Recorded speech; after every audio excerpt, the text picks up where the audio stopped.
director this year for the ALA Chicago. Welcome to our August bi-monthly educational event. I'm pretty excited to hear a little bit more about this. Talk a little bit about AI, right? I think all of us are using AI, and I think at this point, Shannon's going to really talk a little bit about how we can use AI to write smarter and not harder. So just to kind of kick it off, and before we turn it over to Shannon, I want to thank all of our business partners. We really can't do this with all of them. So we've got our Diamond business partner. We have our Platinum business partner, our Gold business partners, Silver, and then our Bronze business partners. So once again, thanks to all of them for the support that they provide to the ALA for us to do all of this. So I wanted to talk just quickly about some of the ALA Chicago events that are coming. There's a lot on the calendar, so by all means, go and look out there. We've tried to give you quite a bit of new ways of learning, but we've got the roundtables that have been reintroduced, and I also want to highlight our Business Partner Appreciation event on September 23rd, which will be in person. So once again, I hope some of you can attend for us. With us to show our appreciation to our business partners. So at this point, I want to turn it over to one of our business partners, Renata Davis from VVA, to kind of kick off our session. Oh, but first, sorry about that, CLM credit. So this session is eligible for CLM credit. The information's there, so please capture that and report if you need to that for CLM. So with that, Renata, you want to go ahead? Yeah, thank you, Ellen. So as Ellen said, my name is Renata Davis. I'm the director of the Midwest region for VVA. I've been with VVA for 14 years, starting in Washington, D.C., and then returned home to Chicago 5 years ago to lead the Midwest team. VVA is an international real estate project and cost management firm specializing in corporate interior projects for professional services organizations. We partner with clients who are planning office relocations, renovations, or workplace transformations, and help them navigate every step of the process. So for anyone who may not be familiar with the role of a project management firm, what we try to do is engage at the very beginning of the project. It's usually before a lease is signed or right as it's being signed. And then we'll use our industry experience and benchmarking data to help establish budgets, schedules, and project priorities. And from there, we serve as the client's advocate and quarterback for the project from start to finish, ensuring that the design, construction, and move process remain aligned with the original goals and benchmarks. So in Chicago and across the country, we've supported firms such as Cooley, Nixon Peabody, and Latham and Watkins. Most recently, we completed White & Case's new office at 300 North LaSalle, and we are hosting an exclusive private tour for ALA members on September 10th. Registration details are available on the ALA website, so please join us for that. If you have any questions about our services or if I can be a resource for any real estate or workplace related matters, please don't hesitate to reach out. But without further ado, it's now my pleasure to introduce our speaker for today, Dr. Shannon Andrus from Word Nerd Consulting. I'll say that again, Word Nerd Consulting. Shannon is an acclaimed writer and writing trainer and coach with a passion for language and grammar and effective communication. For more than 20 years, she's helped professionals strengthen their writing skills and communicate with greater clarity and confidence. She earned her bachelor's degree in English literature from Georgetown University, a master's degree through the Great Books program at St. John's College, and a doctorate in education from the University of Pennsylvania. Today, Shannon is leading a discussion on using AI as a strategic editing tool while preserving authenticity, clarity, and impact in everyday writing. So welcome, Shannon, and I'll turn it over to you. Oh, you're on mute. Hello, thank you, Renata. Welcome everybody. I'm very excited to be here. I am, as Renata said, I've been teaching English since I was an undergrad, working in my peer education center. I've been working with all sorts of businesses and nonprofits and municipalities for well over a decade now in this sort of role that I'm in, and I work with law firms all the time. And in fact, I wouldn't be surprised if a few of you have seen me at an ALA conference. I've presented there several times, generally on writing. I also talk about avoiding distraction, time management, some other topics as well. So thank you so much for inviting me, having me here today. This is a great topic. It's a very timely topic. I find myself speaking about AI more and more. I'm becoming a student of using AI to write, and we're going to cover a great deal of, I think, really excellent information that I hope will be super helpful for you. You should have been emailed, in fact, I know you were emailed, a handout. If you had a chance to print it, fantastic. If not, it's fine. You don't have to have it in front of you, but I do think it's helpful. So if you're sitting next to a printer, want to print it out, you might enjoy having it so you can take notes, follow along. It's going to be a lot of content. I packed a bunch into 1 hour, so I promise it will be a lot of bang for your buck. For this hour, you'll get some CLE credit, and most importantly, I hope you'll get several ideas, suggestions, tips, ways to think about things, things to try that you can use in your practice, in your work, starting this afternoon. So if you don't have the handout printed out, just know that it's there to reference later. I don't send my slides out. I try to make really excellent handouts that truly serve as workbooks. So you can keep it at your desk, go back, reference it as needed. Please don't hesitate to ask questions if you have some. I will keep an eye on the chat, but Ellen is also going to keep an eye in case I miss something. If you want me to return to a slide, if you have a question about something, please don't hesitate. And then at the end, I'm happy to hang out as well. So if you have, say, I have sort of an adjacent question, I don't want to interrupt right now, but please ask me at the end. I'll also provide my email address at the end. So I'm always happy to have questions. What about this? Ideas, something, you're just interested in. I'm fascinated by this topic. I love to connect with the people in my sessions. So with no further ado, let's get to it. These are our learning objectives today. I'm not going to read through all of them. You're in your handout, but we're trying to accomplish a few different things with the content today, primarily using AI well. What should we be looking for, trying, not doing? What are the dangers? What are some ways you can use it? This isn't a tech presentation per se, so I'm not here to teach you, how the best way to use Claude. It's more about just approaches to your writing, what it can do, what it can't do, how you may want to explore doing it better. That's the idea. And then just in general, communicating better, whether you're using AI or not.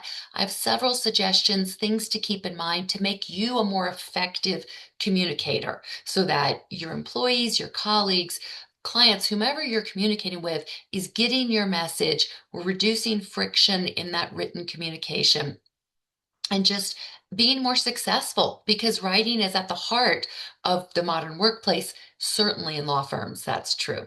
So these are our goals today, and we're going to start though by just asking you guys to participate. I want to hear from you. So let's check. How many people do we have in here? We have 26 people in here. I would love to hear from everybody in the chat. Just instant, don't spend a lot of time thinking about it. It can be one word, it can be a couple of words. What's the best thing about AI? Whether that has to do with work and writing, something else. What's a positive thing? What are you finding? What answer comes to your mind? Let's see where everybody's landing. So everybody go to the bottom of the screen there, the top, that's where Urban is. Get that chat open and let's see. Saving time for sure. So much potential there for making you more effective and efficient at your job. Generating great ideas. That's a good way to put it. And we're going to talk about, sort of those, I'm just an assistant trying to make sure you've done something right, to I am a co-creator. I'm coming up with content. So creativity, visualization, getting something kickstarted, proofreading, laying a foundation. Excellent. Better content, better emails. Don't we all wish there are better emails out there? So I'll wait for a few more responses, quick reviews, proofreading. It can feel, it can feel overwhelming sometimes how good it can be at certain tasks. So all of those are great. All sorts of topics that we're going to touch on today about this wonderful potential. But as you may have guessed, there's another slide next. What's the worst thing? What are our concerns? What are our fears? What are our, hesitations? I think everyone's falling on a spectrum of how much we're embracing AI and how much time we spend on the benefits and how much time we spend thinking about the negatives and the concerns. Incorrect information, that's a fantastic first one and a big, big problem that we're going to talk about. Can you trust it? Yes, that's huge. Inaccurate. Anything else? Overuse. Um, People using it as a crutch. Yeah, what does it mean for our ability to communicate and write? What does it mean for how we use our brains? What does it mean for how, as humans, we're involved in our work, in this process, in the future? Yeah. Um, Trusting it, absolutely. Good fear.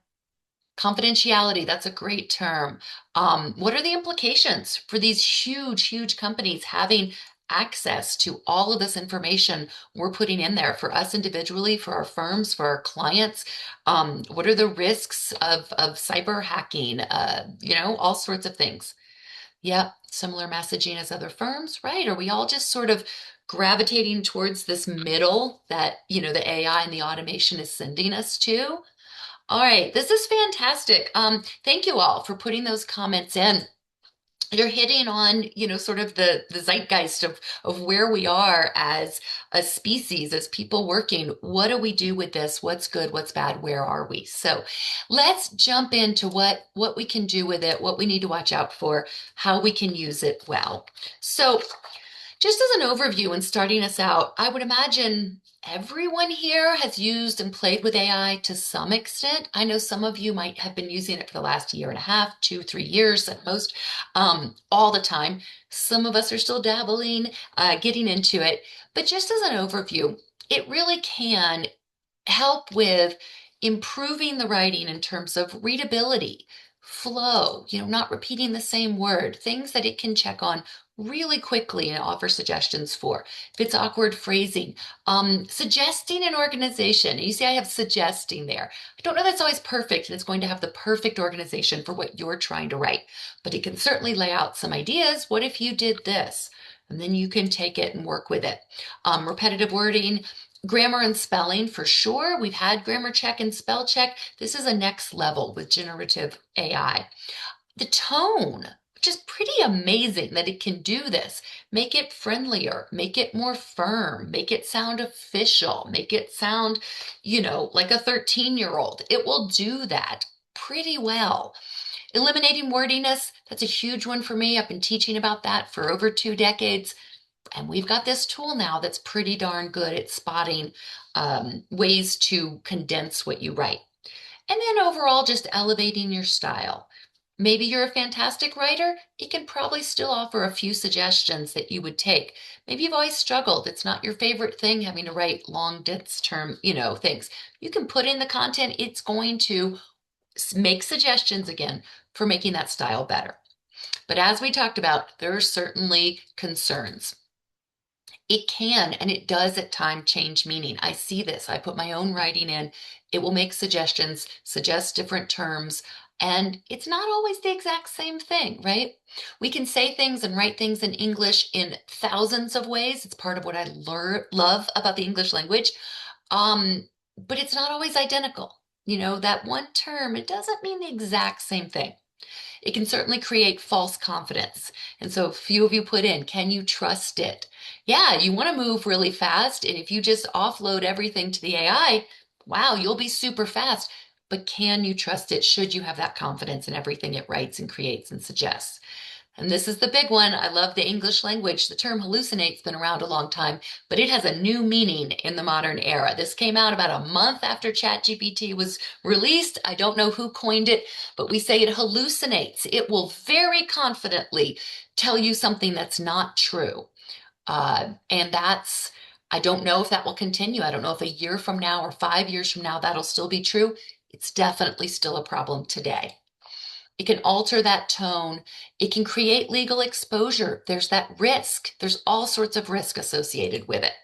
So I want to talk about two of those in particular for just a moment. That altered meaning, that's one I'm really worried about. That if you write, you have an email, you have a document, and you say, hey, make this better, fix it up, do a review for me, make suggestions, whatever prompt you give it. And just at the top one, the evidence suggests the employee may have violated the policy, right? AI, and this is true across different platforms, whichever one you're using, likes confidence. It likes certain language. I like certain language too. We're going to talk today about overuse of hedge terms like suggests and may have. But of course, those terms have a place when that's exactly what you want to say. So it will often try to make you sound more powerful, more confident, give it more oomph, and it changes that tone. You definitely need to watch out for it. It's a common problem. The second of those risks I want to talk about is that hallucination. And just going back to hallucinating, and as you probably know, but in case anyone's like, what does that mean exactly? It means it makes stuff up. It just will invent something and say it wants, I'm anthropomorphizing here, but its goal is to give you good information, to reinforce, to provide the service you want. And it is a huge problem in the legal field more than anywhere else. So I collect headlines. I've been doing this since, 2023 when this first started to come out, that you saw attorneys, people in law firms, sometimes even judges, would say, write this brief, give me case law that supports this, analyze all these documents and tell me what comes out. And you can't always trust what comes out. So who would have thought that would be a problem? That if you ask ChatGPT, give me case law that supports this, this matter I'm involved with here in this litigation, who would have thought it would just make up case law? And if you ask it, is this a real case? Yes. Can you cite it? Yes. It'll just make it up. But now we know. So going back to 2023, oops, we didn't know. Oh, I should have been more careful. But then we've got, back in June, I was teaching a class on this and I said, let's see if there's a new one. There is a new one. I was getting ready for this session today and I said, let's see if there's a new one. Look at the date on this one. Today, a Connecticut federal judge has imposed a $3,500 fine on a defense attorney who submitted 2 motions containing artificial intelligence generated mistakes. So this problem has not been fixed. You still need to be very careful. And there are still lots of people in the legal field trying to get away with it and getting themselves into trouble. So beware of that risk. So what should you do?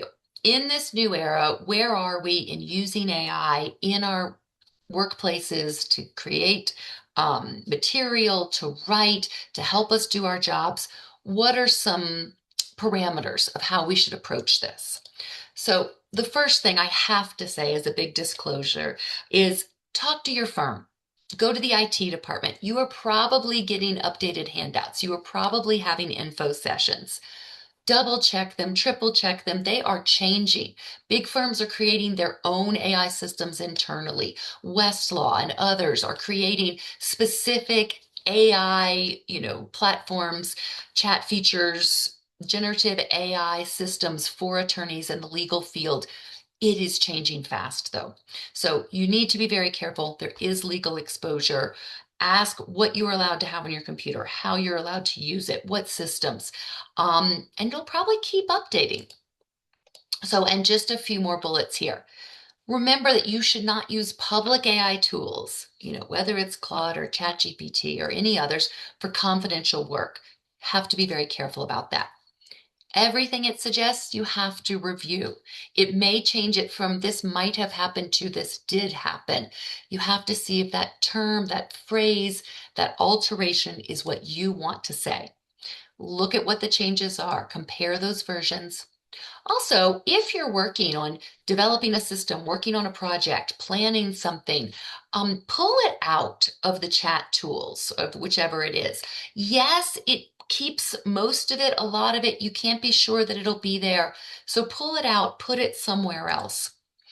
And just remember, at the end of the day, you are accountable. It may write the entire thing and you submit it. You say, well, but AI did it. Of course, that's not a good answer. You're responsible for your work. You're the human still ultimately stamping, your approval that this is what I want to submit, use, etc. I know that this is real information and here's what, I'm producing with the help of AI. All right. So let's talk about writing a little more specifically. There's two main ways you can use it. At the top there, as an editor, which can be a fantastic use. And then at the bottom, to generate, to really create work for you. So let's talk about both of those. Before you do any sort of writing, you need to think about what you're trying to create, what your message is, what audience it is for, what tone you want to use, what medium is best. Is this a Slack message? Is this an email? Is this a printed letter I'm putting in the mail? You have to do some thinking before you begin any sort of co-creation with AI of your writing. If you don't find that you have any sort of writing process, and many people don't because we're just moving so fast. Oh, I've got to get this done. I'm just typing it away. That one of the biggest things I can suggest is pausing, making sure you've considered all of these elements before you begin. And always think of yourself as at least having a few steps in your process, a bit of pre-writing before you begin. Just like, okay, let me think, this is a judge. This is a client who doesn't know much about this. This is someone in opposing counsel. This is an internal memo for someone I work with every single day. Your tone should be altered by who your audience is. You should always think about what's the most important thing I want to say because you need to lead with it. So even if it's just 30 seconds, a minute or two of pausing as you pre-write, then you write and draft, then you edit and make sure you're ready to send it. And that editing may just be a quick proofread, but try to pull out those pieces. So whether you're using AI or not, think before you begin. And then maybe you just want to use, you've written it and you just want AI to help you edit. And I say, you can consider editing with AI in some ways, just having your college roommate read what you wrote, but they have, way better writing skills than your college roommate probably did. I like this analogy because when we think about co-creating writing with AI, there are these two distinctions. And you need to think, am I allowed to do the second one or not? The first one is just, I've written it. In the same way, I felt no problem with asking my college roommate to edit my essay. Hey, I've got this Dostoevsky essay due in, a few hours. Can you give it a read? And she would find, this was confusing. You use this word 3 times. I think this is misspelled. I wouldn't ask her to write my essay on Dostoevsky, right? But I would ask her to edit it for me. So that's the idea. You've written something, but you're going to get a little help with editing. There's lots of tools you can use out there. I just want to review and think about how we use them and what you should look for. So let's say I, banged out this email very quickly. You don't really need to read all of it, but if you just glance at it, you'll see that it's a mess. There's misspellings. I start with, hey, Sally. It's not really a great tone, right? I've misspelled wood. I'm missing some periods. This is a really bad, oh my goodness, I just, sent this out really quickly. Well, I didn't send it out. I created it really, really quickly. And then I say, hey, I want to get some help editing it. Well, I want to point out that Microsoft Word, we all know it's had spell check and grammar check for a long time. It has a non-generative AI called Editor. You may use it, you may not. It's this icon with the pencil. So at a basic level, and at a very safe level, and not exposing and not sending it out into, with the risk of it being hacked or used or it's confidential, you can just use Editor and it will catch the spelling. It will catch the egregious grammar errors. And it even has a bit on this next slide here. It says concise. Well, do you really need maybe? Just say we can talk about it. So it's going to make some suggestions on tone, on being concise. It's not at the level of a generative AI, but it is there. So if you just want help with editing, you can just use Microsoft Editor. It's been around for years. The next level is something like a Copilot, where it's embedded in it. And Copilot is there, it's in all your Microsoft products, and it's going to create a polished version. So it took that messy, really terrible email, and it changed it from hey Sally to hi Sally. It put in some paragraphs. It certainly caught all the spelling and grammar. Didn't change the meaning, but I'll have to reread it and make sure it's still the tone I want. Then I asked Microsoft Copilot, I said, well, make it warmer and conversational. So then it adds, I hope you're doing well. We're planning to roll out, right? Makes it a little bit. On another note, have you had a chance? So it's getting that conversational. It can still be a safer way than just putting it into the generative, but this is a place where you have to ask, if you don't already know your firm, are we using Copilot? Should I use Copilot? What do you think of Copilot, of Gemini, of Claude, of ChatGPT, of all of these options? And then speaking of ChatGPT, I'm sure all of us have played with it some, but I can also go drop it in there, especially something like this that has no confidential information, not really any risk, just an email I'm sending to a colleague. It offered a suggestion for my subject line, which is nice, employee handbook review. And it did, basically what Copilot did, made it much nicer, put in the paragraphs. One thing I want to point out right here, you see that M dash? Man, I used to talk about M dashes. Almost nobody ever talked about M dashes. There's hyphens, N dashes are as wide as an N, M dashes are as wide as an M. I used to say, hey, people, use some N dash. Well, as you may have heard, ChatGPT loves the M dash, and it's actually become sort of a feature that people use to go, oh, this person used ChatGPT. So I wrote the original email poorly, but the content was there. ChatGPT cleaned it up for me. I'm going to make sure it's the tone I want, the exact wording I want. Personally, I would also take out that M dash because it's just become this red flag. So that's where we stand. Maybe ChatGPT will give up on the M dash in a few months. All of this is in flux. So we can use it as an editor. It does a pretty darn good job. I'm just going to have to keep repeating. You must read every word. You have to see. I have found that, like, I used to put things in Grammarly. I would say it was lovely to see you. Grammarly hated lovely. Say nice to see you, not lovely. I like lovely. That's the term I want to use. You should always have your human presence there.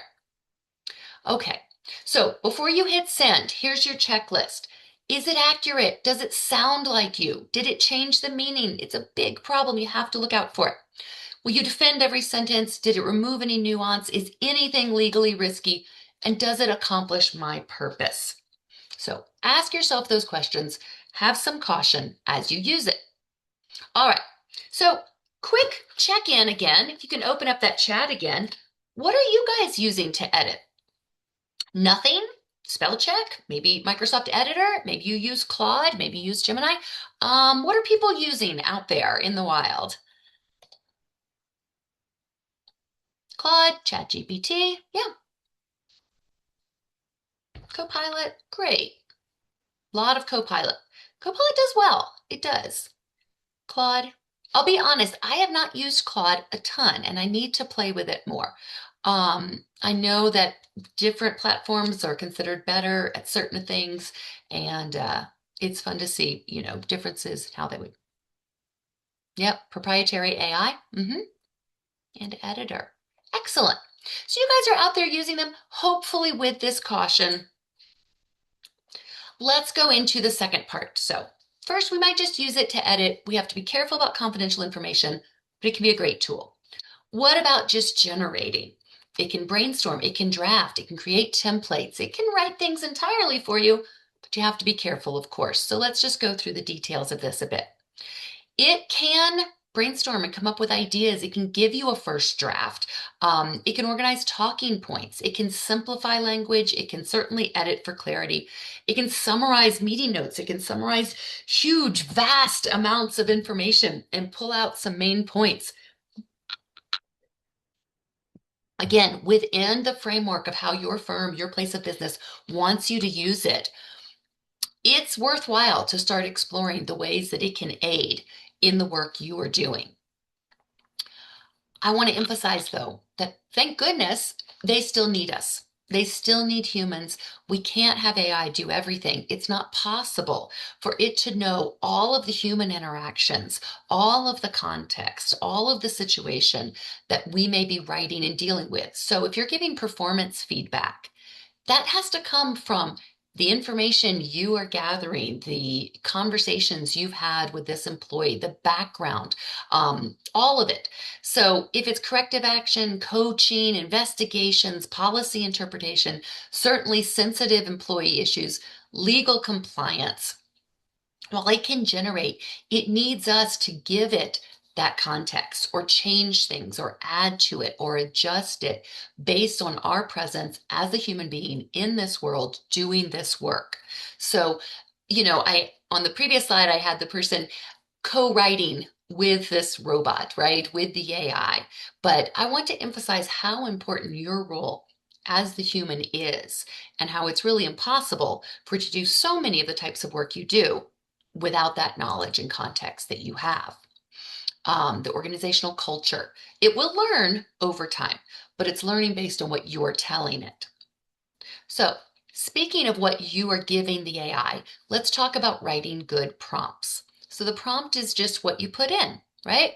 The better you get at that, the more effort and context and information and data you give it as you put it in, the better the content you're going to get out is. So if you haven't thought much about writing prompts and writing them well, I have a handful of suggestions on ways to do that better. The first overarching is context, that instead of just writing, do this, give it the context, tell it more, prompt it to be the writer you want it to be as it edits or as it generates a first draft of something.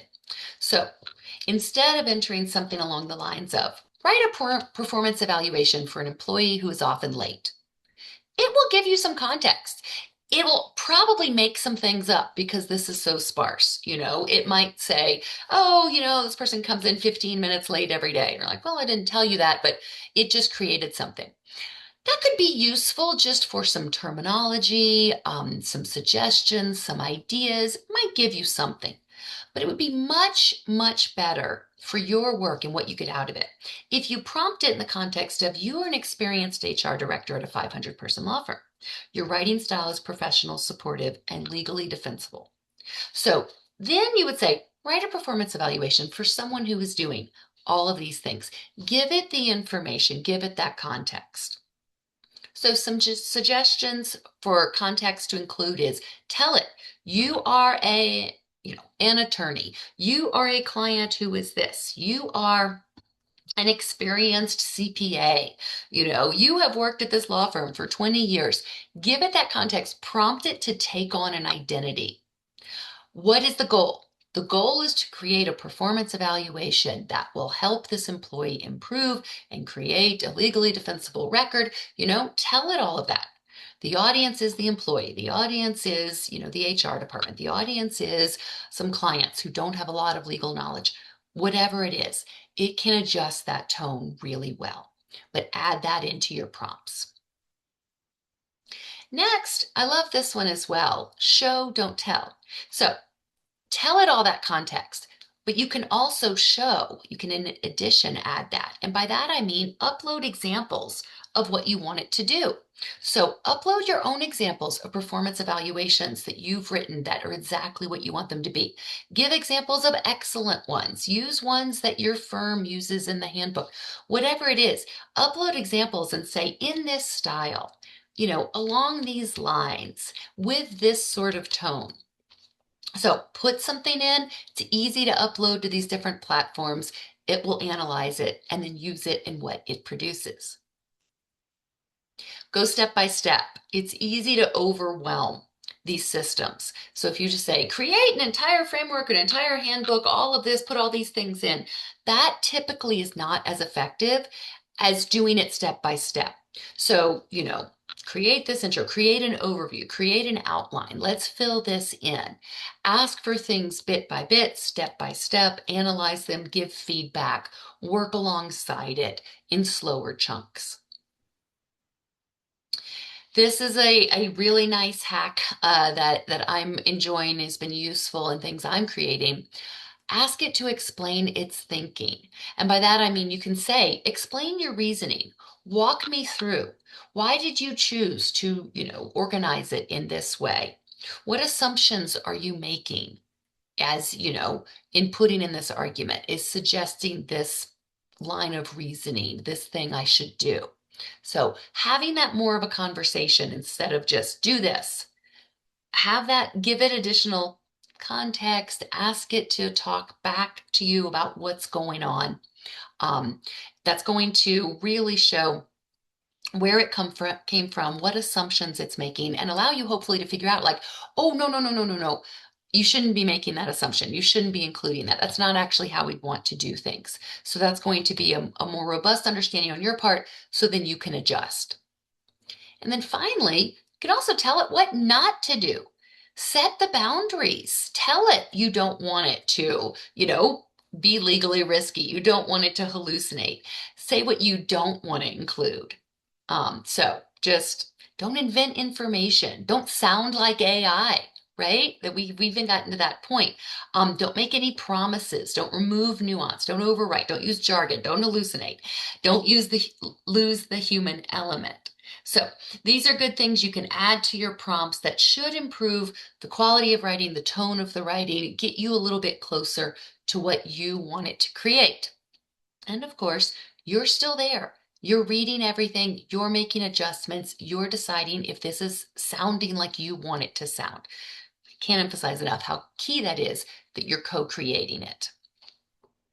All right, so as you think about all these ways, you want to develop your writing, these elements you need to think about, whether you've written it and had AI edit it, or you've had AI generate a draft, really do a lot of the heavy lifting of the creating for you, you should think about these various tools that I'm going to go through now that just makes your writing better and more effective. And what I want to emphasize is that good writing removes friction. And what I mean by friction is any sort of stumbling for your reader. We are talking about professional writing. We're talking about business writing. The only goal of professional writing is to get things done. And there's many different elements of that, but making it as easy on your reader as possible is the best way to accomplish things, to get through your work faster, to be effective in what you create. If you can reduce the cognitive load on your reader, that they're not going, wow, that's weird. Oh, this is really dense. Oh, I misunderstood something. Oh, I didn't even get through reading it. Oh, that sounds aggressive or wrong, right? Anything that creates that friction is interfering with you getting your job done as well as you can. So I'm going to focus on things that reduce that friction, that make it as easy as possible on your reader, and therefore as effective as it can be in terms of what you're producing. So you can improve engagement and retention by writing for your audience. And I always emphasize, we're not writing poetry, we're not writing the great American novel, we're not writing things to make people reflect and think and wonder. We're trying to get a task done. And when you do that, you create a better work environment. So my first suggestion, put the main point first. Just right from the beginning, right from the jump, tell your reader why you are writing. What's the most important key? What is this going to be about? If it's an email, write a really good subject line. They know before they even open the email where they should focus their attention, what the main message is, what this is about. Get straight to the point without a lot of preamble. Never bury the lead. That expression from journalism where you have to read 4 paragraphs before you even know, oh, there was a fire. Get right to the point in terms of what you write. Now, people will ask me, well, what about niceties? What about, especially if we're talking about an email, having something friendly in there? How are you? It was so good to see you. My rule of thumb is in an email, one line. I'm not talking just one sentence, like it doesn't go longer than one line. It was so great to see you at the conference last week. Then a new paragraph. So you've got that visual space. There is a big problem with the Walker case. You jump right to it. Don't make them, sift through and then it's buried in the middle of a paragraph. Next, along those lines, make good use of headings. So not only that subject line, but if it is any sort of longer document, headings are typically appropriate. More specific is better. So you could just put rules or background as a heading.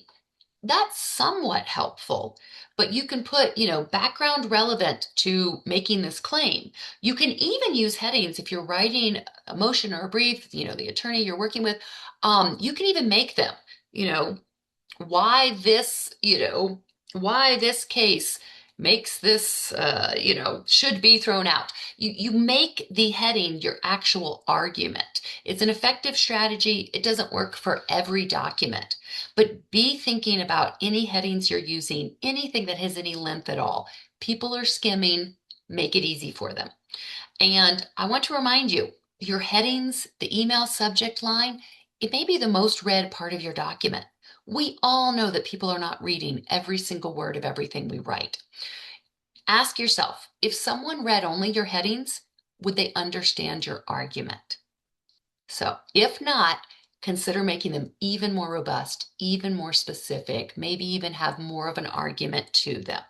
It's a great way to improve the readability and improve your communication. One idea per paragraph. Shorter paragraphs tend to be better. Sometimes we have something very complex. It might have a really long paragraph, but if it's a new idea or topic, go ahead and put a new paragraph in. Vary sentence length. This is effective. Sometimes, again, you have a long sentence, you need all that context, but then break it up with a short one after. So use both. A short sentence can be very powerful. Go back later this afternoon, tomorrow, look at some things you've written recently. Are you varying your sentence length? Do you have an occasional, this is unacceptable? We must include why. Some nice short 3-4 word sentences to have that punch, that emphasis, get your message across clearly. Choose strong verbs. You want action verbs. You want verbs that move you along. And this is really, so active verbs are the opposite of passive voice. Now, passive voice is something I heard about for years as a middle schooler, high schooler, even into college. I finally had to go and be like, do I really understand passive voice? I feel like it's one of those things that's talked about without being well taught. So I'm going to give, a 30-second review of passive voice. Passive voice is it's grammatically correct. It's not incorrect grammar, but it's a way of writing that hides who does the action so that there's no real person, place, or thing that does the action. Or it makes someone who should be doing action receive action. So these are all in passive voice. The deadline was missed. Mistakes were made. Who made the mistakes? I don't know. Somebody. It's unclear. The agreement was signed by Bill Rye. The motion was denied by the court. All of those are in passive voice. And so here's what it is. I'm using the verb to be instead of an active verb. Was missed, were made, was signed, was denied. That is what's going on in passive voice. It makes your writing cloggy and slow. It doesn't have that active, it doesn't have that visual. Do I use passive voice in my writing? Absolutely, all the time. There are times I want to emphasize. There's times it would sound awkward if I didn't, but don't overuse it. This is a good use of AI. You can say, find passive voice, make suggestions. How often am I using passive voice? So just to quickly shift it, opposing counsel missed. There's my active verb. John made mistakes. Bill Rye signed. The court denied the motion. Those are better, more powerful sentences. Instead of am, is, are, was, were, be, being, been, the to be verbs being my verb, I'm using active verbs. Cut wordiness. Oh my goodness, we need to cut down. We still want to be professional. We still want to be clear. We still want to, have a good relationship. I'm not saying everything should be a tweet, but cut what you can cut while keeping that clarity. If it helps to pretend you have to pay for every word. You're like, I want this to be the best document I've ever written, but I have to pay for every word. What can I cut? A good rule of thumb is cutting 10%.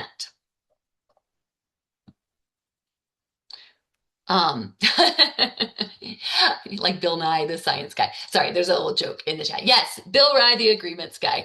Cut wordiness, cut 10%. That's just a rule of thumb. I'm not saying go out and count words, but if you have a 10-page document, as someone who's edited for people for, I don't even know, 30 years now, I know I could cut a page out of most 10-page documents and not only not lose anything, improve it. So Here's some examples. There's a million I could use. I'm not going to read these, but take a quick look. If I say it would be in violation of, could I just say violates? If I had to pay $5 for every word, I'd say violates. You're going to be more effective if you reduce it where you can. So the final outcome, how about just the outcome? That's not doing anything for me. I know it's the outcome. We need some advanced planning. We need planning. Of course, we're doing planning. We're not going to plan after it happens. So if you start looking for it, you'll find that it's not that it's grammatically wrong. It's not that it's terrible, but there are plenty of places where you could cut 5 words, 10 words, 50 words, an entire page. You're going to be more effective if you do it. So again, this afternoon, if you have a chance, go back and look at the last 10 emails you wrote and say, Shannon challenged me to cut 10%. Where can I? Where do I have a long phrase? Where do I repeat something? You'll find it. On that note, you have to make information easy to skim. Very few people read entire documents. If they do it anywhere, it's in the legal field because every word is so important. But even in the legal field, we know that people are skimming. We just get too much coming at us. Most emails are read for less than 10 seconds. When people say I skimmed an email, they typically mean 2 to 7 seconds. They often don't even give it 2 seconds. They look at the subject line, they move on. So you have less than 10 seconds most of the time. You have to make it easy. One way is to cut the wordiness. Just have fewer words. They're more likely to read them all if there's fewer. But use white space. Create new paragraphs with white space. Use headings, use bullets, use short paragraphs, front load information, have a good email subject line so they know why they're reading it, what the point they're getting to. Send everything thinking, okay, I'm sending this out. Someone's going to spend a very short amount of time. How do I make it easy? Now, I mentioned hedge terms before. Overuse of hedge terms is rampant. I don't like it for 2 reasons. It's excess words, right? It's too many. I'm telling you to cut what you can cut. But it's also bogging down our communication, that we're throwing hedge terms all the time. It's become a cultural just sort of style over the last maybe 20 years. You don't want to use more than one in a sentence. You don't want to use 2 or 3 or 4. You want to say, we could possibly perhaps have it done by Friday, maybe. People speak and write like that. If you aren't sure if you can have it done by Friday, just say, we might be able to have it done by Friday. I hear people speaking like this. I see people writing emails like that. So these are just a few examples. Something will have never happened before. I absolutely know it has never happened. The person knows it hasn't happened. It is unprecedented. And the person will say, so this was sort of unprecedented. Why? Why sort of? Why sort of? It was unprecedented. Have the power of that term. Even basically is a hedge. Basically, this is going to affect our bottom line. Basically should be for, I'm summing this up, I'm making an analogy, I'm describing it in some way. If you want to say this is going to affect our bottom line, toss that basically. Now, I do recognize hedges are important for relationship, for not overstating. If you're the newest person in the room, you aren't necessarily going to say, we should do this. I suggest maybe we should do this. There's a place for it. So you have to just ask yourself, do you want to say, I think we should schedule, or let's schedule? Do you want to say, I just think, or we should? I feel like, versus I recommend. So go back, look, analyze. Are you using too many hedges? Do you need them sometimes? Absolutely. We don't want to overuse them or use them unnecessarily. Okay, number 9, be concrete, be specific, use dates, times. We should get together at some point before the trial. I suggest we get together in the next week. I suggest we meet on Friday at 2. Whenever possible, let's eliminate the back and forth. Be specific, don't be vague. And finally, tell your reader exactly what you want of them. After reading this, I expect you will agree with me. We should hire this person. I would like to meet. Here are the times. I need your help. Please edit this by Thursday. End with concrete suggestions. You might even begin with it, but have that clarity. I am asking you to please do this in whatever way you want to phrase that. Make it clear. Okay, so those are my tips for you. My biggest takeaways for today, and then we're going to review a little bit and think about what your biggest takeaways are. AI is a powerful tool. You know, I've been teaching writing for a long time. I think about the English language. I love writing. I see that it's a great tool. It can do amazing things.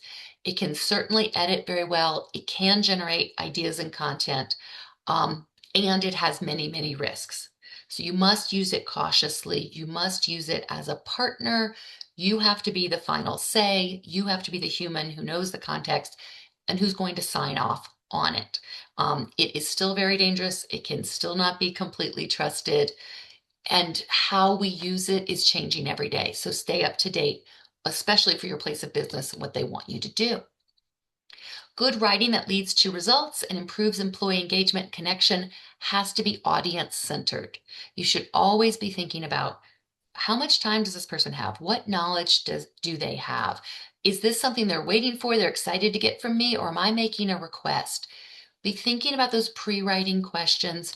Make it easy on your reader. Make it easy to skim. Make it clear what you want. Have a good heading, a good subject line. You're going to improve your work and workflow and that relationship engagement as well. Okay, if you did print out your handout, on page 8, the last page on the back, I have a place for your main takeaways. So take a moment, flip back through the handout if you have it, think back through, look at any notes you took. What are your main takeaways today? What you got from it? And if you'd like to also write it in the chat, I would love to see, what main takeaways you have. And then you'll see below that, what will you try? In the next week, what are you going to do? Are you going to go talk with your firm a little bit more about which AI tools you should be using? Are you going to change up the way you write prompts? Are you going to go back and look at your emails and try to cut 10%? What are you going to try to use? Because we really have to do that to create this new habit. I hope it was great content and you're like, I love this. This is great. That's wonderful. But if you don't commit to employing it, using it, it's not going to get internalized and really make a difference in how you write. Yeah, plan before the prompt, using more boundaries. Don't you love that one? I love my job. My job is doing research and then working with people, teaching, engaging. I love all of it. And I love these suggestions and learning about AI in real time as we're learning ways to do it better. Boundaries is a huge one for me, for sure. So hopefully you have some main takeaways and what you can do, and then something you'll commit to doing in the next week. What I suggest is put it on your calendar, put it on a sticky note on your computer, send a text, remind someone, your colleague, your partner, and say, I'm really going to try to use this to improve my writing, to improve my use of AI in my workplace. Yeah, main point in emails is a huge one, and concluding with next steps and requests is one that I love as well. On a separate line saying, so thanks again for looking at this. I suggest we meet on Friday to discuss the edits. Really just be clear on what you're asking for and what you want to happen next. It's so effective in getting good work done together. All right. If anybody wants to put anything else you're going to try, you'll share with someone, you'll go out into the world and engage with in your work. And then if anyone has any questions or suggestions, love to have questions. As I said, I can stay after if you have some, but also if you have any thoughts, tips and tricks you use, ways that your firm is using it, you can put that in the chat as well. Right. And we are doing great on time. I gave a few minutes at the end here for questions. We do have a couple of minutes before the hour. So this is me, Shannon Andrews with Word Nerd Consulting. If you haven't seen me at ALA, I hope I'll be back over the next year or two. I may see you again there as well. And if your firm has any needs for any sort of training related to, as I said, not only writing, but time management, avoiding conflict. I have different topics I speak about. You can find my website, and please, please, please reach out. There's my email. I love to hear from people. So happy to engage about any questions you have. And there is a session evaluation, and I know the team would love for you to complete that. I think it'll be emailed as well. Mhm. And Ellen, Amanda, if anyone, thank you. If anyone, Ellen, if you need to add anything else, that's my No, session for today. no. Very insightful. I don't know. I have a lot of takeaways, so thank you for that, Shannon. I've been using Copilot and others as my editor for some time, and it makes me feel okay that I'm doing that. So thanks for that reassurance that, Yeah. it is a tool that we should be using and learn how to use it a little bit better to create efficiencies.